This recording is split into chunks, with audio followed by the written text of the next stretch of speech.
Tratado da verdadeira devoção à Santíssima Virgem. Capítulo 2. Verdades fundamentais da devoção à Santíssima Virgem. 60. Até aqui dissemos alguma coisa sobre a necessidade que temos da devoção à Santíssima Virgem. Com o auxílio de Deus, direi agora em que consiste esta devoção, expondo, porém, antes, algumas verdades fundamentais, que esclarecerão esta grande e sólida devoção que quero manifestar. Artigo 1. Jesus Cristo é o fim último da devoção à Santíssima Virgem. Números de 61 a 67. Primeira verdade. Jesus Cristo, nosso Salvador, verdadeiro Deus e verdadeiro homem, deve ser o fim último de todas as nossas devoções. De outro modo, elas serão falsas e enganosas. Jesus Cristo é o Alfa e Ômega, o princípio e o fim de todas as coisas. Nós só trabalhamos, como diz o apóstolo, para tornar todo homem perfeito em Jesus Cristo, pois é em Jesus Cristo que habita toda a plenitude da divindade e todas as outras plenitudes de graças, de virtudes, de perfeições. Porque nele somente fomos abençoados de toda a bênção espiritual. Porque é nosso único Mestre que deve ensinar-nos, nosso único Senhor, de quem devemos depender, nosso único chefe ao qual devemos estar unidos, nosso único modelo, com o qual devemos conformar-nos, nosso único médico que nos há de curar, nosso único pastor que nos há de alimentar, nosso único caminho que devemos trilhar, nossa única verdade que devemos crer, nossa única vida que nos há de vivificar, e nosso tudo em todas as coisas, que deve bastar-nos. Abaixo do céu nenhum outro nome foi dado aos homens, pelo qual devamos ser salvos. Deus não nos deu outro fundamento para nossa salvação, nossa perfeição e nossa glória, senão Jesus Cristo. Todo edifício cuja base não assentar sobre esta pedra firme, estará construído sobre areia movediça, e ruirá fatalmente, mais cedo ou mais tarde. Todo fiel que não está unido a ele, como um galho ao tronco da videira, cairá e secará, e será por fim atirado ao fogo. Fora dele tudo é ilusão, mentira, iniquidade, inutilidade, morte e danação. Se estamos, porém, em Jesus Cristo e Jesus Cristo em nós, não temos danação a temer. Nem os anjos do céu, nem os homens da terra, nem criatura alguma nos pode embaraçar, pois não pode separar-nos da caridade de Deus, que está em Jesus Cristo.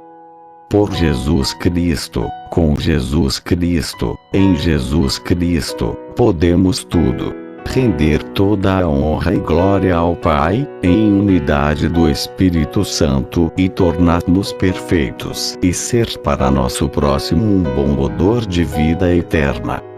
Se estabelecermos, portanto, a sólida devoção à Santíssima Virgem, teremos contribuído para estabelecer com mais perfeição a devoção a Jesus Cristo, teremos proporcionado um meio fácil e seguro de achar Jesus Cristo. Se a devoção à Santíssima Virgem nos afastasse de Jesus Cristo, seria preciso rejeitá-la como uma ilusão do demônio. Mas é tão o contrário, que, como já fiz ver e farei ver, ainda, nas páginas seguintes, esta devoção só nos é necessária para encontrar Jesus Cristo, amá-lo ternamente e fielmente servi-lo. Volto-me aqui um momento para vós, ó Jesus, a fim de queixar-me amorosamente a vossa divina majestade, de que a maior parte dos cristãos, mesmo os mais instruídos, desconhecem a ligação imprescindível que existe entre vos e vossa Mãe Santíssima. Vós, Senhor, estais sempre com Maria, e Maria sempre convosco, nem pode estar sem vós. Doutro modo, ela deixaria de ser o que é, e de tal maneira está ela transformada em vos pela graça, que já não vive, já não existe. Sois vós, meu Jesus, que viveis e reinais nela, mais perfeitamente que em todos os anjos e bem-aventurados. Se conhecêssemos a glória e o amor que recebeis nesta admirável criatura, bem diferentes seriam os nossos sentimentos a respeito de vos e dela. Maria está tão intimamente unida a vos que mais fácil seria separar do sol a luz, e do fogo o calor. Digo mais, com mais facilidade se separariam de vos os anjos e os santos que a Divina Mãe, pois que ela vos ama com a mais ardor e vos glorifica com mais perfeição que todas as vossas outras criaturas juntas. Depois disto, meu amável mestre, não é triste e lamentável ver a ignorância e as trevas em que jazem todos os homens na terra, a respeito de vossa Mãe Santíssima? Não falo dos idólatras e pagãos, que, não vos conhecendo, também não se importam de conhecê-la. Nem falo dos hereges cismáticos, que não têm a peito ser devotos de vossa Mãe Santíssima, a não ser de um modo especulativo, seco, estéril e indiferente. Estes senhores raras vezes falam de Maria e da devoção que se lhe deve ter, porque, dizem, receiam que se abuse dessa devoção e que se vos ofenda, honrando excessivamente vossa Mãe Santíssima. Se veem ou ouvem algum devoto da Santíssima Virgem falar muitas vezes, de um modo terno, forte e persuasivo, da devoção a esta boa mãe, como de um meio seguro e sem ilusão, de um caminho curto e sem perigo, de uma via imaculada e sem imperfeição, e de um segredo maravilhoso para chegar a vos e vos amar perfeitamente, clamam contra ele, e lhe apresentam 1000 razões falsas, para provar-lhes que não é necessário falar tanto a respeito da Santíssima Virgem, que há muito abuso nessa devoção, que é preciso empenhar-se em destruir, e aplicar-se em falar sobre vos em vez de favorecer a devoção à Virgem Maria, a quem o povo já ama suficientemente. Às vezes metem-se a falar da devoção à vossa Mãe Santíssima, não, porém, para assentá-la e propagá-la, e sim para destruir os abusos que dela se fazem. Estes senhores são, no entanto, desprovidos de piedade, e não têm por vos sincera devoção, pois que não a têm a Maria. Consideram o rosário, o escapulário, o terço, como devoções de mulheres, próprias de ignorantes, sem as quais se pode obter muito bem a salvação. E se lhes cai nas mãos algum devoto da Virgem Santíssima, que recita o seu terço ou pratica qualquer outra devoção mariana, mudam-lhe em pouco tempo o espírito e o coração. Em lugar do terço lhe aconselham recitar os 7 salmos. Em vez da devoção à Santíssima Virgem, aconselham a devoção a Jesus Cristo. O meu amável Jesus, terá essa gente o vosso espírito? Será possível que vos agradem, agindo desse modo? Poderá alguém agradar-vos sem fazer todos os esforços para agradar a Maria, por medo de vos desagradar? A devoção à vossa mãe impede a vossa? atribuir-se a ela as honras que lhe damos? Formará ela um partido diverso do vosso? E ela, acaso, uma estrangeira sem a menor ligação convosco? É desagradar-vos querer agradecer-lhe. Separamo-nos, talvez, ou nos afastamos de vosso amor, se nos damos a ela e a amamos. Entretanto, meu amável mestre, a maior parte dos sábios, em castigo de seu orgulho, não se afastariam mais da devoção à Santíssima Virgem, nem a olhariam com mais indiferença, se tudo o que acabo de dizer fosse verdade. Guardai-me, Senhor, guardai-me de seus sentimentos e de suas práticas, e dai-me uma parte dos sentimentos de reconhecimento, de estima, de respeito e de amor, que tendes para com vossa Mãe Santíssima, a fim de que eu vos ame e glorifique na medida em que vos imitar, e mais de perto vos seguir. Concedei-me a graça de louvar dignamente vossa Mãe Santíssima, como se nada fosse o que, até aqui, disse em sua honra. Fac-me digni tuam matrem collaudaré, a despeito de todos os seus inimigos, que são os vossos, e que eu lhes repita com os santos. Non praesum chalicis Deum, si abere propitium, qui benedictam matrem offensam abuerit. Não presuma receber a graça de Deus, quem ofende sua Mãe Santíssima. E, para alcançar de vossa misericórdia uma verdadeira devoção à vossa Mãe Santíssima, e inspirá-la a toda a terra, fazei que eu vos ame ardentemente, e recebei para este fim a súplica ardente que vos dirijo com Santo Agostinho e vossos verdadeiros amigos. No sentido de satisfazer aos desejos dos fiéis que não compreendem o latim, damos aqui uma tradução desta oração. Vós sois, ó Jesus, o Cristo, meu Pai Santo, meu Deus misericordioso, meu Rei infinitamente grande. Sois meu bom pastor, meu único mestre, meu auxílio cheio de bondade, meu pão vivo, meu sacerdote eterno, meu guia para a pátria, minha verdadeira luz, minha santa doçura, meu reto caminho, sapiência minha preclara, minha pura simplicidade, minha paz e concórdia.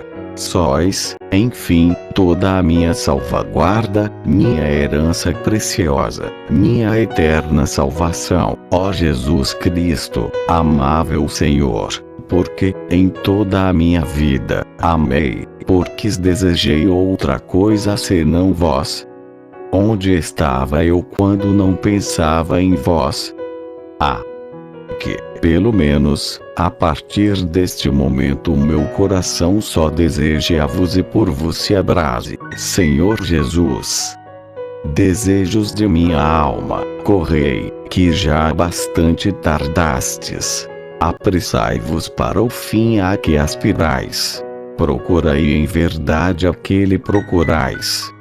Ó Jesus, anátema seja quem não vos ama. Aquele que não vos ama seja repleto de amarguras.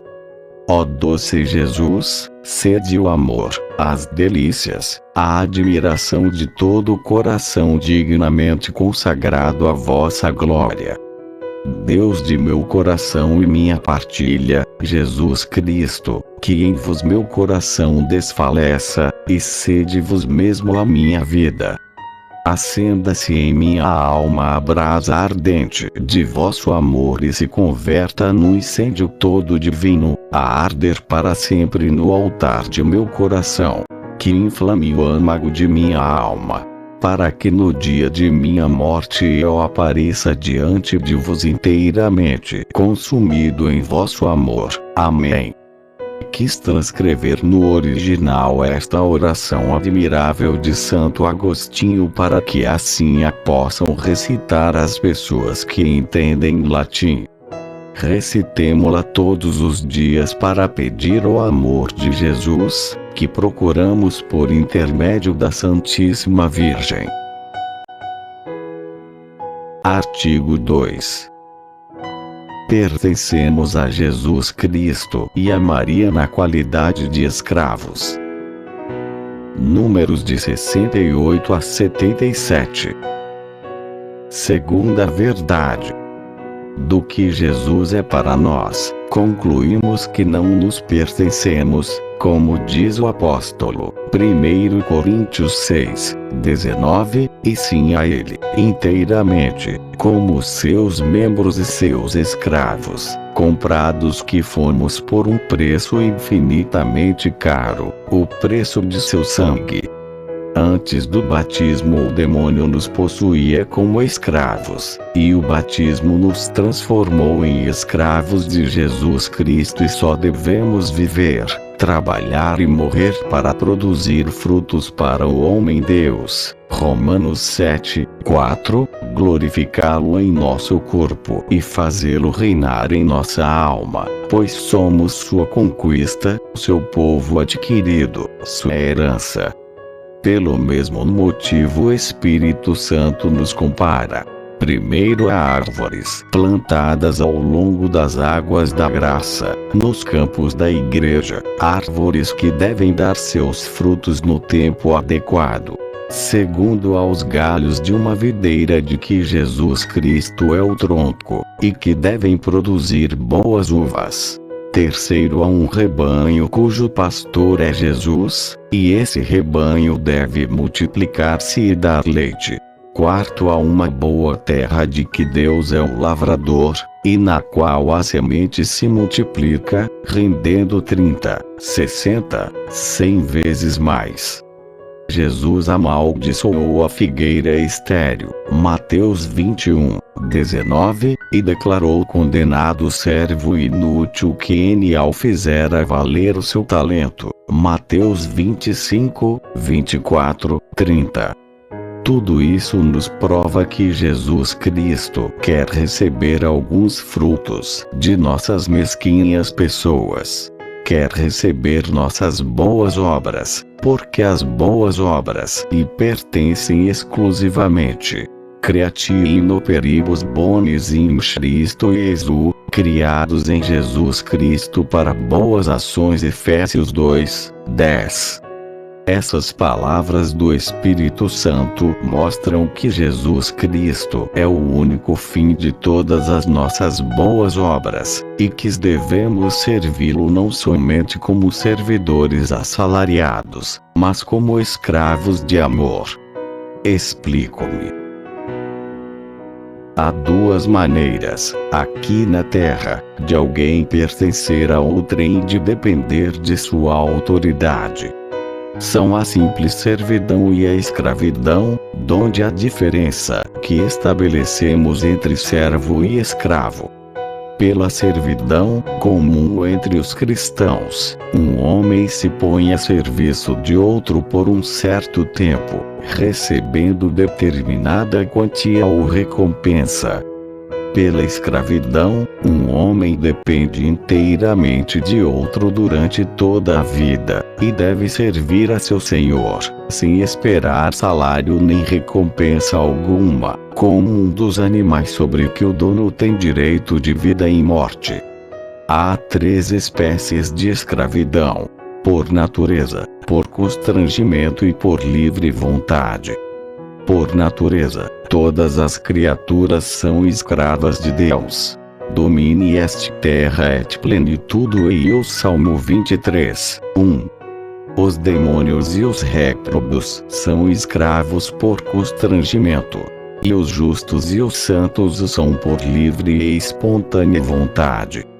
A escravidão voluntária é a mais perfeita, a mais gloriosa aos olhos de Deus, que olha o coração, 1 Reis 16, 7, que pede o coração, Provérbios 23, 26, e que é chamado Deus do coração, Salmos 72, 26, ou da vontade amorosa, porque, por esta escravidão, escolhe-se, sobre todas as coisas, a Deus e seu serviço, ainda quando não o obriga a natureza.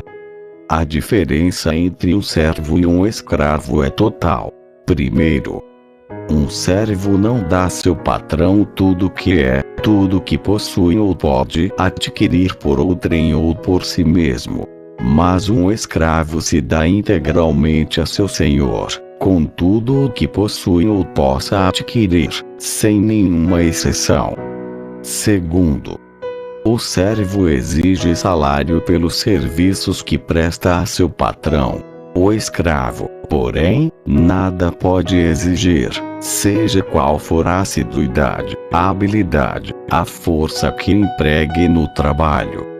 Terceiro, o servo pode deixar o patrão quando quiser, ou ao menos quando expirar o tempo de serviço, mas o escravo não tem esse direito.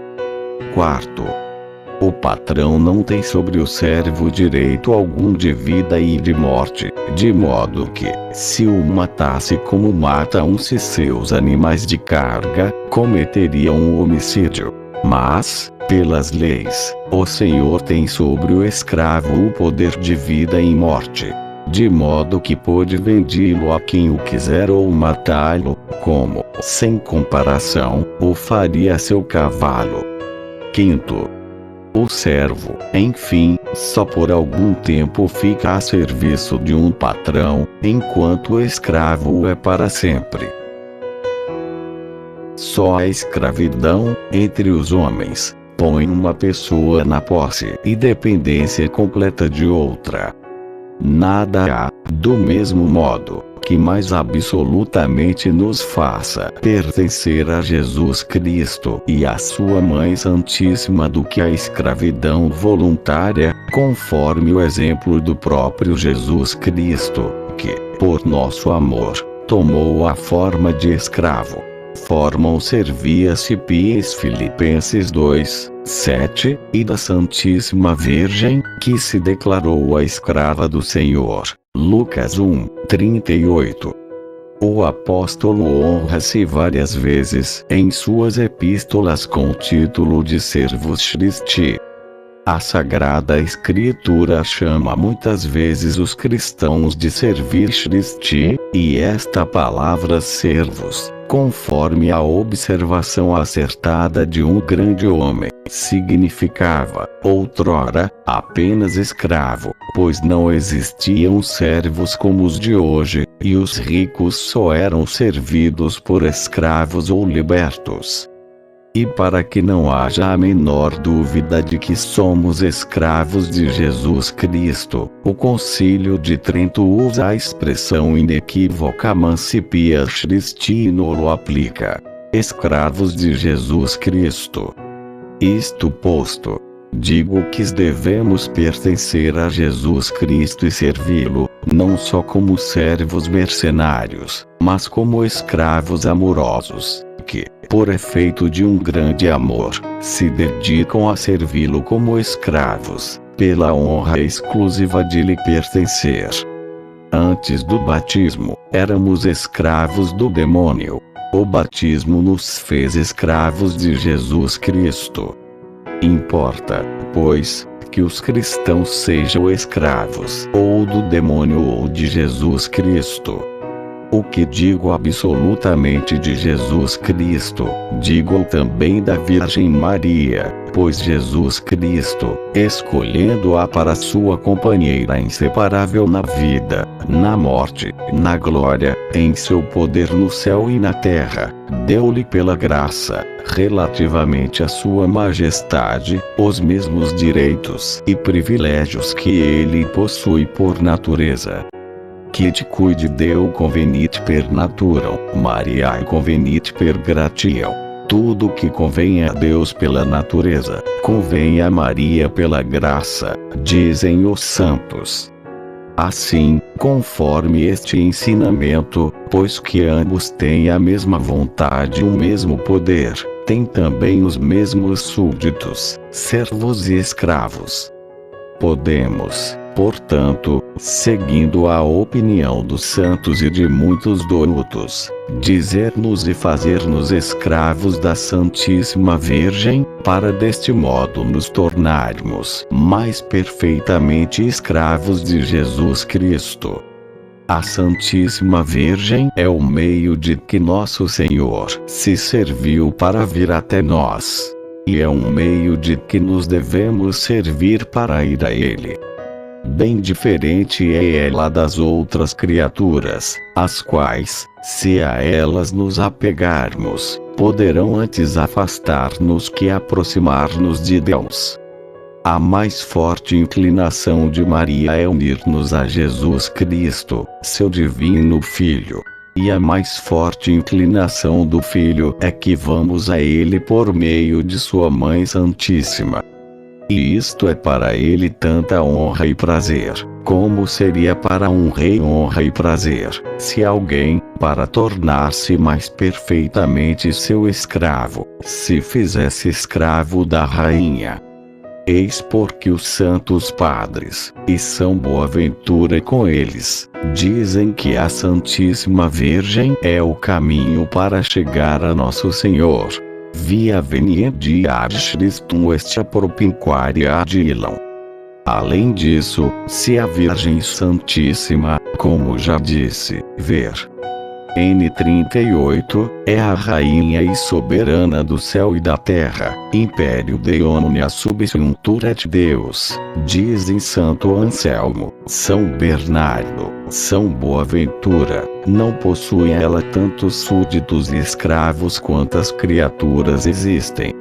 Não é razoável que, entre tantos escravos por constrangimento, haja alguns por amor, que de boa vontade e na qualidade de escravos, escolham Maria para sua soberana.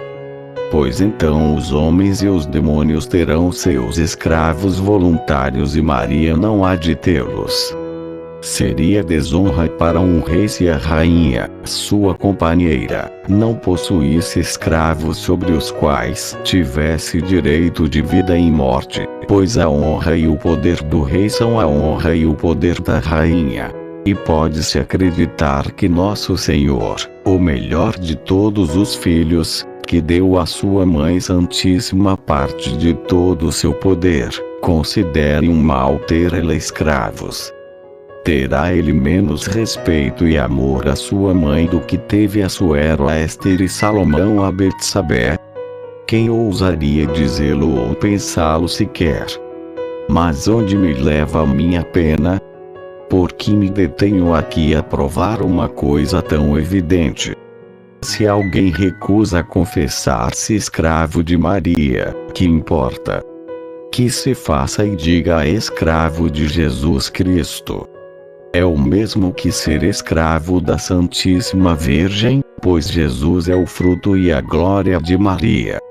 E isto se faz perfeitamente pela devoção, de que falaremos a seguir. Artigo 3. Devemos despojar-nos do que há de mal em nós.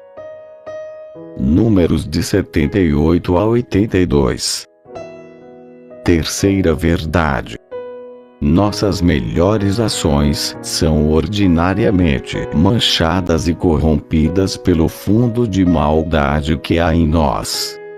Quando se despeja água limpa e clara em uma vasilha suja, que cheira mal, ou quando se põe vinho em uma pipa cujo interior está azedado por outro vinho, que aí antes se depositara, a água límpida e o vinho bom adquirem facilmente o mau cheiro e o azedume dos recipientes. Do mesmo modo, quando Deus põe no vaso de nossa alma corrompido pelo pecado original e pelo pecado atual, suas graças e orvalhos celestiais, ou o vinho delicioso de seu amor, estes dons divinos ficam ordinariamente estragados ou manchados pelo mau germe e mau fundo que o pecado deixou em nós. Nossas ações, até as mais sublimes virtudes, disto se ressentem. É, portanto, de grande importância, para adquirir a perfeição, que só se consegue pela união com Jesus Cristo, despojar-nos de tudo que de mal existe em nós. Do contrário, nosso Senhor, que é infinitamente puro e odeia infinitamente a menor mancha na alma, nos repelirá e de modo algum se unirá a nós. Para despojar-nos de nós mesmos, é preciso conhecer primeiramente e bem, pela luz do Espírito Santo, nosso fundo de maldade, nossa incapacidade para todo bem, nossa fraqueza em todas as coisas, nossa inconstância em todo o tempo, nossa indignidade de toda graça e nossa iniquidade em todo lugar. O pecado de nossos primeiros pais nos estragou completamente, nos azedou, inchou e corrompeu, como o fermento azeda, incha e corrompe a massa em que é posto. Os pecados atuais que cometemos, sejam mortais ou veniais, perdoados que estejam, aumentam em nós a concupiscência, a fraqueza, a inconstância e a corrupção, deixando maus traços em nossa alma. Nosso corpo é tão corrompido, que o Espírito Santo, Romanos 6:6, Salmo 50:7, os chama corpo do pecado, concebido no pecado, nutrido no pecado, e só apto para o pecado, corpo sujeito a mil e mil males, que se corrompe sempre mais cada dia, e que só engendra a doença, os vermes, a corrupção. Nossa alma, unida ao corpo, tornou-se tão carnal, que é chamada carne. Toda carne tinha corrompido seu caminho. Gênesis 6:12. Toda a nossa herança é orgulho e cegueira no espírito, endurecimento no coração, fraqueza e inconstância na alma, concupiscência, paixões revoltadas e doenças no corpo. Somos, naturalmente, mais orgulhosos que os pavões, mais apegados à terra que os sapos, mais feios que os bodes, mais invejosos que as serpentes, mais glutões que os porcos, mais coléricos que os tigres e mais preguiçosos que as tartarugas, mais fracos que os caniços e mais inconstantes do que um catavento. Tudo o que temos em nosso íntimo é nada e pecado, e só merecemos a ira de Deus e o inferno eterno. Depois disto, por que admirar-se de ter nosso Senhor dito que quem quisesse segui-lo devia renunciar a si mesmo e odiar a própria alma? Que aquele que amasse sua alma perderia e quem a odiasse se salvaria. João 12:25. A sabedoria infinita, que não dá ordens sem motivo, só ordena que nos odiemos porque somos grandemente dignos de ódio. Só Deus é digno de amor, enquanto nada há mais digno de ódio do que nós. Em segundo lugar, para despojar-nos de nós mesmos, é preciso que todos os dias morramos para nós, isto é, importa renunciarmos às operações das faculdades da alma e dos sentidos do corpo. Precisamos ver como se não víssemos, ouvir como se não ouvíssemos, servir-nos das coisas deste mundo como se não o fizéssemos, conforme 1 Coríntios 7:29-31, o que São Paulo chama morrer todos os dias. Quote de Morior 1 Coríntios 15:31. Se o grão de trigo, caindo na terra, não morrer, fica só, e não produz fruto apreciável. Misegra num frumenti cadens in terram mortum fuerit, ipsum solum manet. João 12, 24, 25. Se não morrermos a nós mesmos, e se as mais santas devoções não nos levarem a esta morte necessária e fecunda, não produziremos fruto que valha. Nossas devoções serão inúteis, todas as nossas obras de justiça ficarão manchadas por nosso amor próprio e nossa própria vontade, e Deus abominará os maiores sacrifícios e as melhores ações que possamos fazer. Na hora da nossa morte, teremos as mãos vazias de virtudes e méritos, e não brilhará em nós a menor centelha do puro amor, que só é comunicado às almas mortas a si mesmas, almas cuja vida está oculta com Jesus Cristo em Deus. Colossenses 3, 3. Em terceiro lugar, é preciso escolher entre todas as devoções à Santíssima Virgem, a que nos leva com mais certeza a este aniquilamento do próprio eu.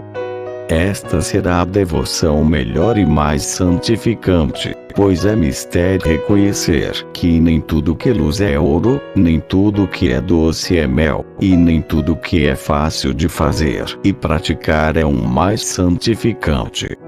Do mesmo modo que a natureza tem segredos para fazer em pouco tempo, sem muitos gastos e com facilidade, certas operações naturais, há segredos, na ordem da graça, pelos quais se fazem, em pouco tempo, com doçura e facilidade, operações sobrenaturais, como despojar-nos de nós mesmos, encher-nos de Deus, e tornar-nos perfeitos.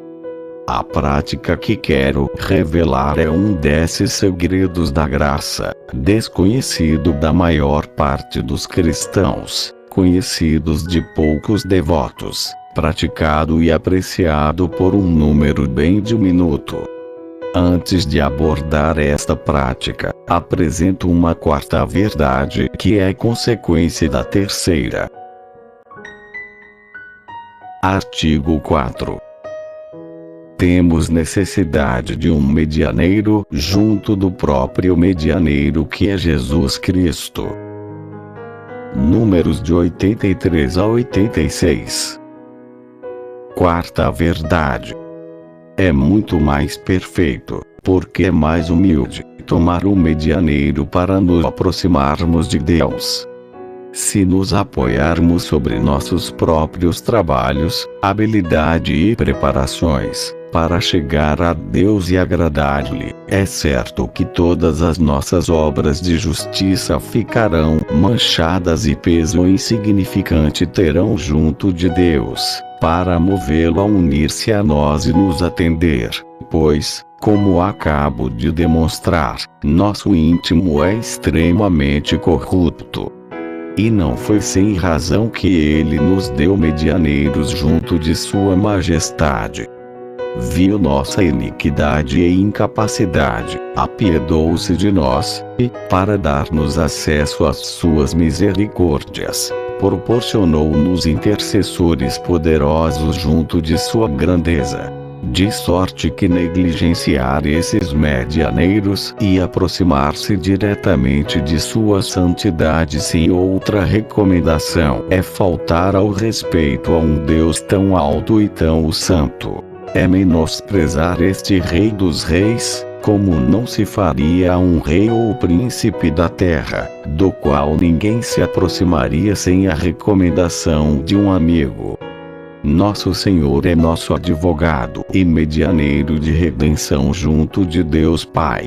É por intermédio dele que devemos rezar com toda a Igreja triunfante e militante. É por intermédio dele que obtemos acesso junto de Sua Majestade, em cuja presença não devemos jamais aparecer, a não ser amparados e revestidos dos méritos de Jesus Cristo, como Jacó revestindo-se da pele de cabrito para receber a bênção de seu pai Isaac.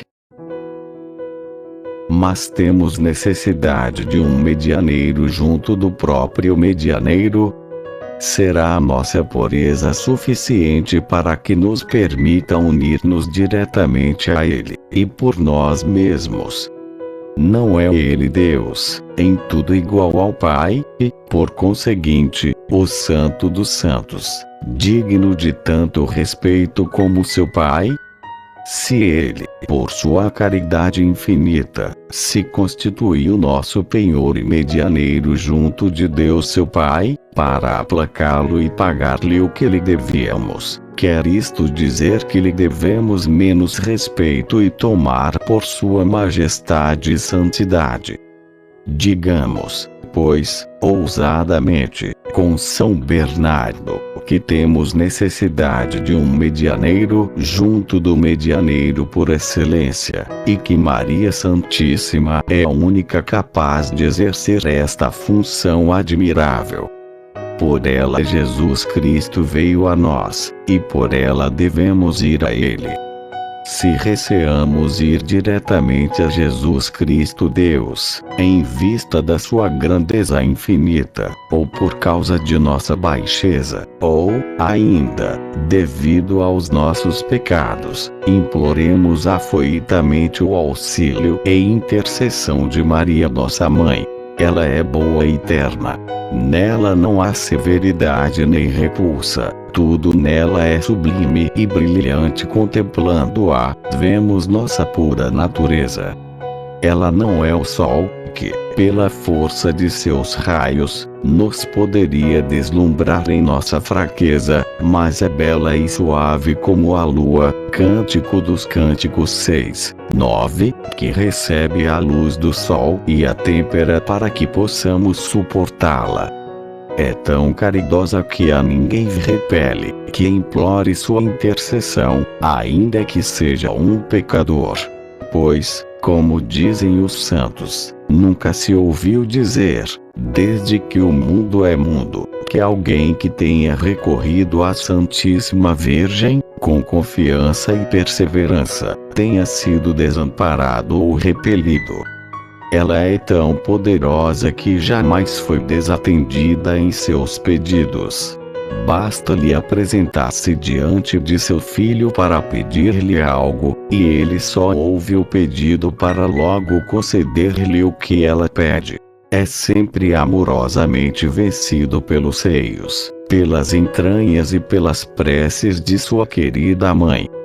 Tudo isto é tirado de São Bernardo e de São Boaventura. De acordo com suas palavras, temos 3 degraus a subir para chegar a Deus. O primeiro, mais próximo de nós e mais conforme a nossa capacidade, é Maria. O segundo é Jesus Cristo. E o terceiro é Deus Pai. Para ir a Jesus é preciso ir a Maria, pois ela é a medianeira de intercessão. Para chegar ao Pai Eterno é preciso ir a Jesus, que é nosso medianeiro de redenção.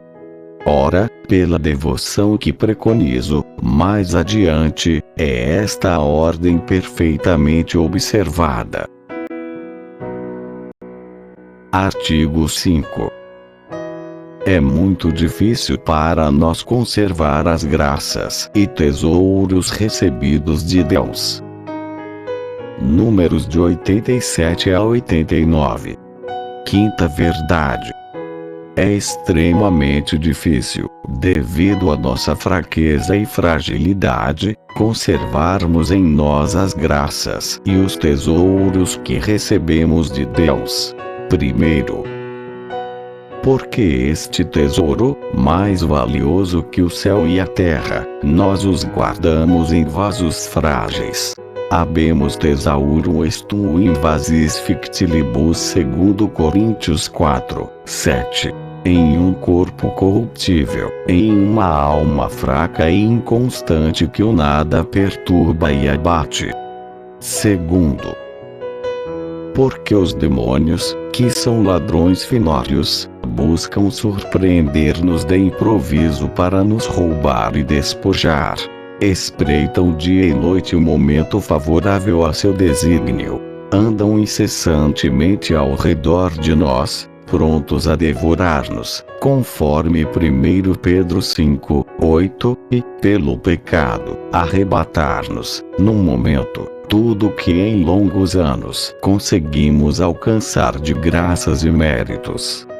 E tanto mais devemos temer esta desgraça, sabendo quão incomparável é sua malícia, sua experiência, suas astúcias e seu número.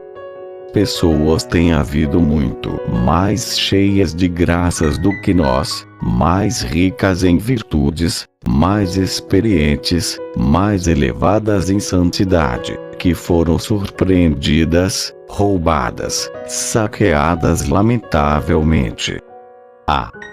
Quantos cedros do Líbano, quantas estrelas do firmamento se têm visto cair miseravelmente, perdendo em pouco tempo toda a sua altivez e claridade.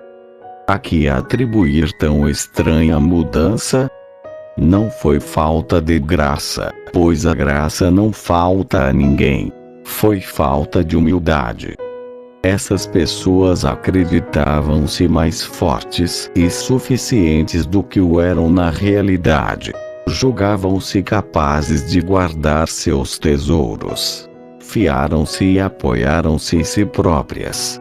Creram sua casa bastante segura e bem fortes os seus cofres para guardar o precioso tesouro da graça, e, devido a essa segurança imperceptível que tinham em si, conquanto lhes parecesse que se apoiavam na graça de Deus, é que o Justíssimo Senhor, abandonando-as às próprias forças, permitiu que fossem roubadas.